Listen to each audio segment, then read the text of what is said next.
are listening to I Am Refocused Radio with your host, Shamaya Reed. This show is designed to inspire you to live your purpose and regain your focus. And now, here's your host, Shamaya Reed. Hey, welcome to I Am Refocused Radio. Once again, we are here today and we have another amazing show lined up for y'all. Today, we have a special guest, and this is going to be a really fun interview because his story is unique and is awesome. He's not only someone that was a pop star in Europe, Eastern Europe, to be very clear on that, but he's also has an amazing childhood growing up. He was a refugee in Chile, but it did stop him from making all the great achievements that he's been able to do along the way. First and foremost, Christian Ray Flores, he is not just a lifetime achiever, but he is a doer. He takes action. He makes things happen. He's a high performance coach. He's an entrepreneur. He's an international recording artist and philanthropist. So first and foremost, Chris, I can't wait to dive into your story. How are you doing today? I'm doing well. Thanks for having me. I appreciate your time. So I know I teased the intro of your childhood, how you started. Kind of take us to that backstory, because I think that's a very powerful story from where you started to what you're doing. Yeah, it is a crazy story. You know, I was born in Moscow, Russia. My mom's Russian, but my dad's Chilean, and they moved to Chile when I was a baby. And just a few years later, we found ourselves in the middle of this massive civil unrest. There was a military coup. People were put in concentration camps, secret prisons. A lot of people got killed and tortured. And my dad was one of those people that were put in a concentration camp. So we were literally one of the few lucky ones that escaped unscathed, in the sense that my dad was not tortured. Obviously, he made it out alive. So we were refugees. I was 5 years old, and that was literally my first childhood memory was my mom passing food through a guard in the concentration camp to him, which never got passed to him, by the way. And then my first childhood memories were with a bunch of families who lost everything, and they were just trying to figure out what to do next in life in this refugee facility. And that got us traveling rather to Germany, and then Eastern Europe, then Africa. So I spent my childhood in Africa. I arrived there by age 7 after that was my fourth country by age 7. So I saw a lot of hardships early on. There was a civil war going on in Africa, like a year in. We eventually made it back to Russia, and I saw tanks in the streets of Russia. I lived under the Soviet regime for a while, where entrepreneurship was literally illegal. And it all turned around when the Soviet blocs basically collapsed, and I got a great education there. As a matter of fact, I got a master's degree in economics, but I went into music because I was musical my whole life, and it was sort of on the surface very impractical thing to do, but I sort of followed my gut, and within a year I turned into one of the top pop artists in all of that territory of 15 different countries, which was the former Soviet Union. And I ended up, starting new businesses. I produced other bands. When we moved to the States, I started 3 businesses here, 2 nonprofits. So it's definitely one of those classic rags to riches story, where I have all kinds of opportunities that came my way, partially not in spite of the hardships that I endured and the poverty I endured, but actually because of them, I think. So that's sort of one of my key core things in my coaching, is that I teach people anti-fragility, how to use the obstacles that come your way actually in your favor, so that you can succeed because of them, not in spite of them.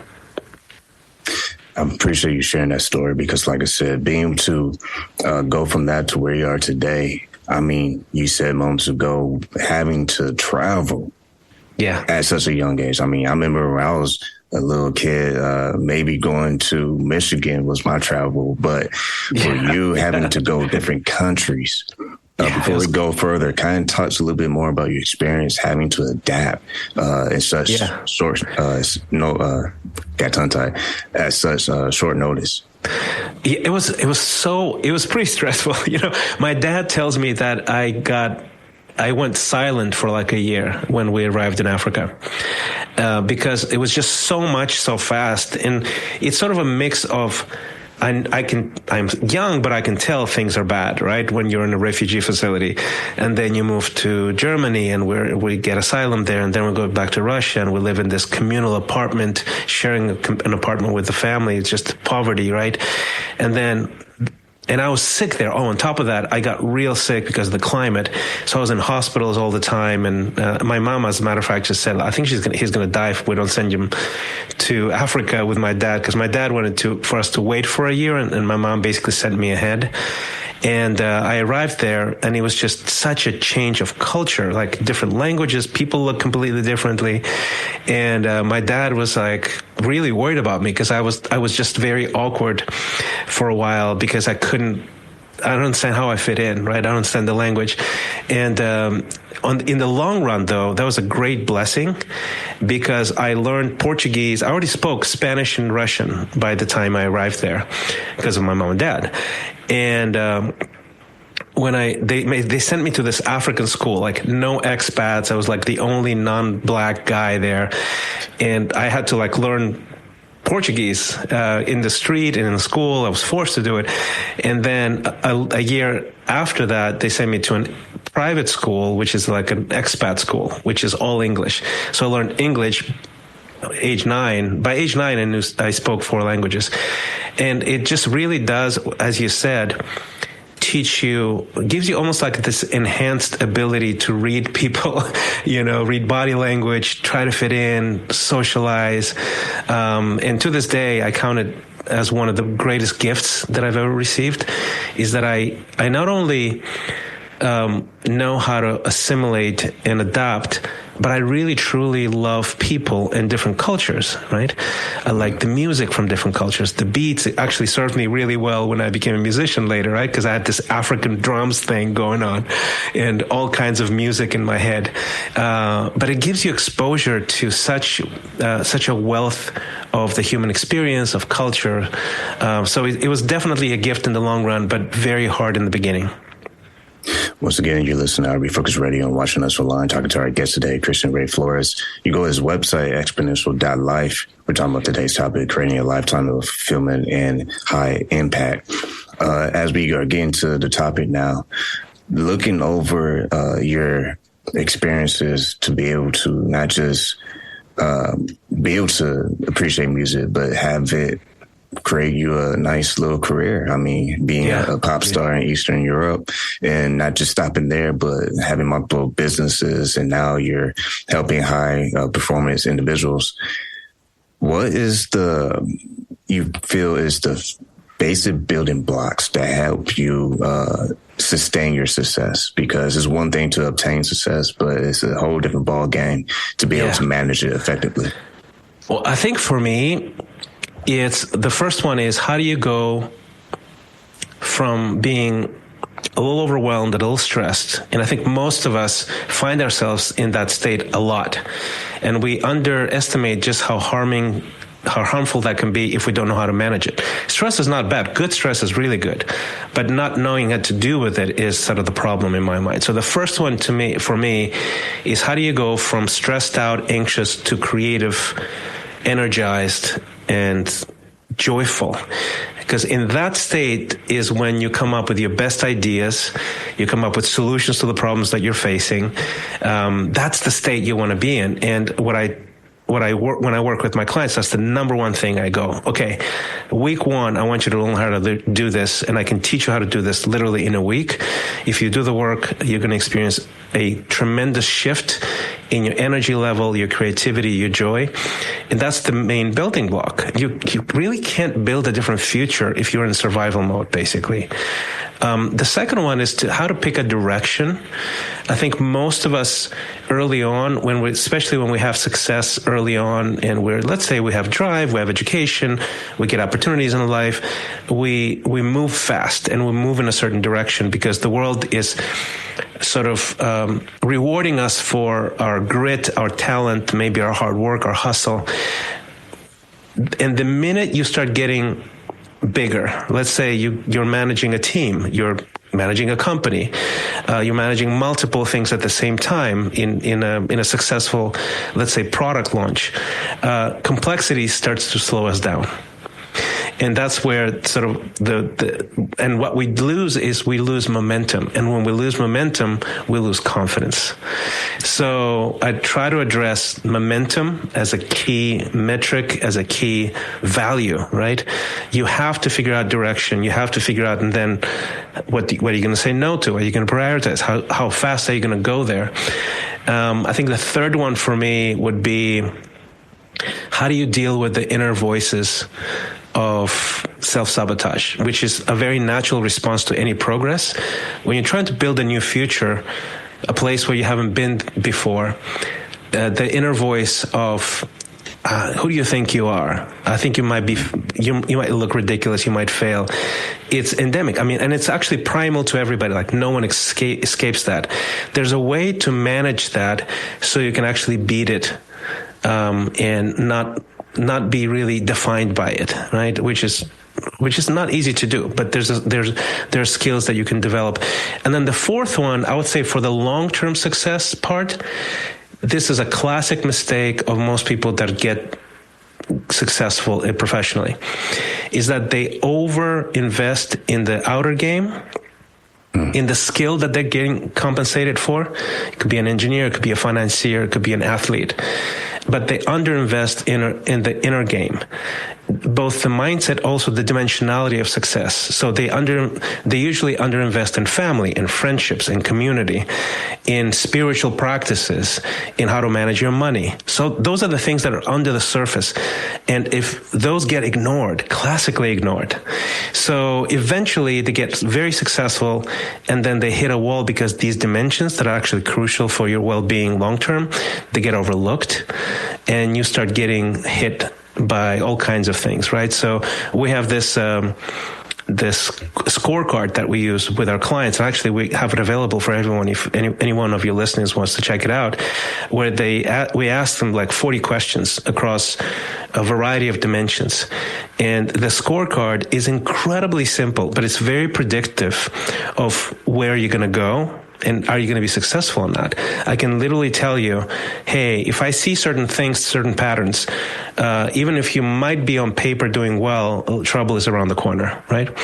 Or you might be going through this almost like messy middle, but you are scoring high across a lot of dimensions. I'm going to tell you, you're going to find success 100%.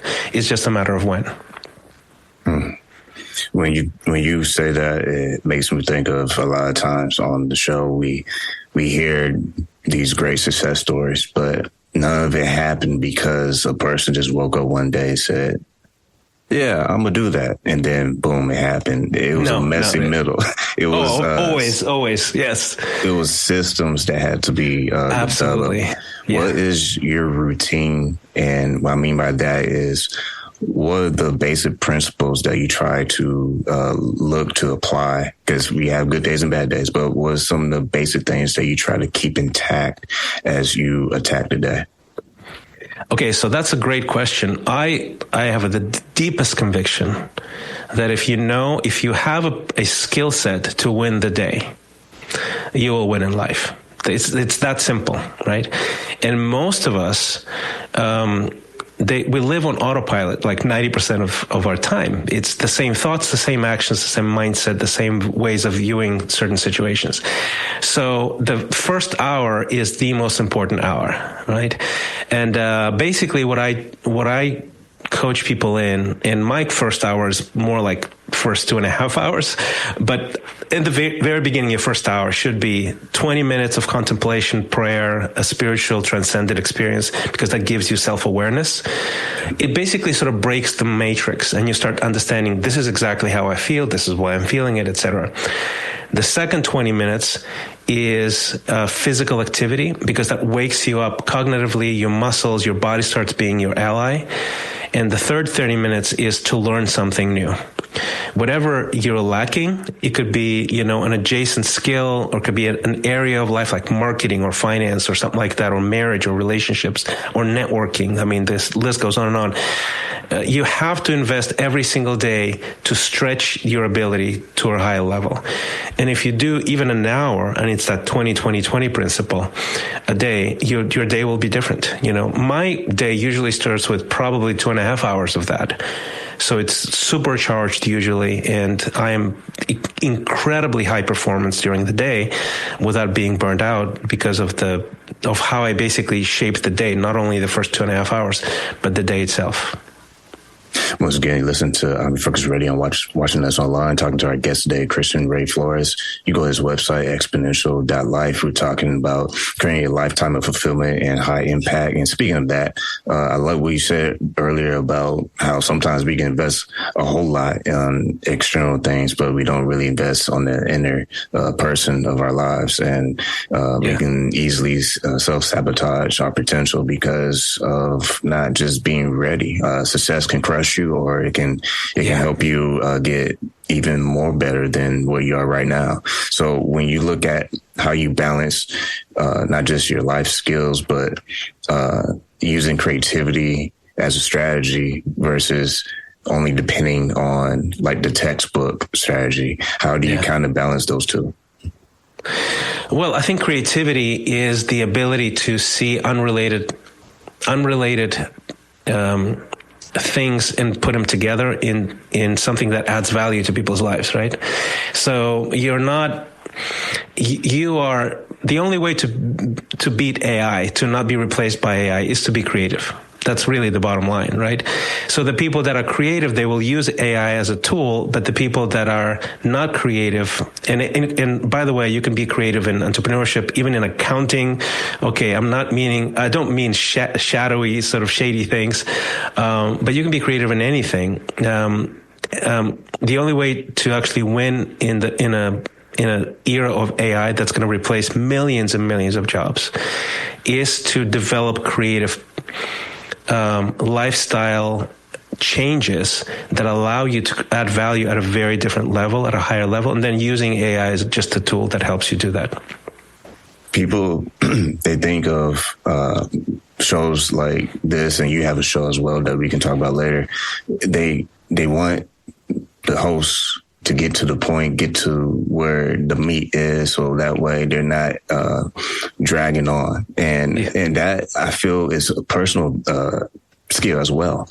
Because sometimes we can think a good thought, a good idea for our business or for relationships, networking. But sometimes we get caught up in the noise and we just want to drag it and, I'll get to it eventually. How do you cut the fluff, especially as an entrepreneur, to not just get to the point, but understand when's the right time to explore versus, let's just get to the point. Let's cut out all the noise. This is going to sound a bit lofty, right? But if you're not trying to just sell something, but you're trying to improve somebody's life and solve somebody's problem, you will obsess over what's going to get people to really connect immediately. So that saves you, I think, from dealing in cliches, but it gets you. I'm very passionate about understanding, okay, what makes people flourish? What are the obstacles exactly? And I have webinars every month, and part of the reason why I have free webinars to every subscriber of my newsletter is not just to serve them and thank them for being subscribers, but also because I get a pulse, right? So I go, okay, I'm going to address this problem, and I'm going to unpack it in front of 30, 50, 100 people, depending on who shows up. And my goal is always this. I want to cut to the chase. I want to cut to the essence on the pain point and how to fix that pain point. And the longer you do that, the more you almost like train yourself to get to it, and you can see the response. And that's why it's beautiful to be able to have an immediate market response from people that are there to be helped. When I say, okay, here are your 4 problems. For example, last webinar, I talked about how to recalibrate your career, and the 4 reasons, or the 3 reasons. I think I reduced it to 3 because I wanted to unpack them. Why people get stuck in their careers.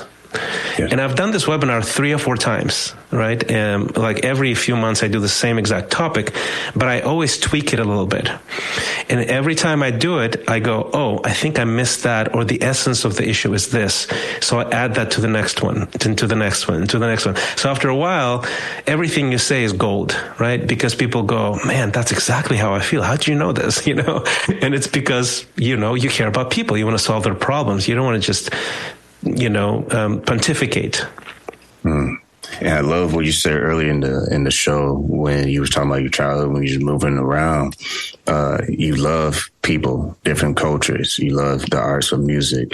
And I think those things, they give you reason. They give you weight to do what you do, especially as a professional, because it kind of gives you that human approach that you're not just so robotic, like, you know, I'm just transactional and I'm not going to transform anything but, you know, my wealth or whatever.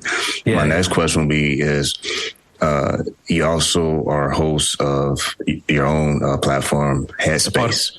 Tell us a little bit about that, because I believe that ties into the high impact as well. Yeah, so basically Headspace by Christian Ray Flores is both a newsletter where I put a lot of text and a podcast where I put a lot of basically video, audio on Spotify and YouTube.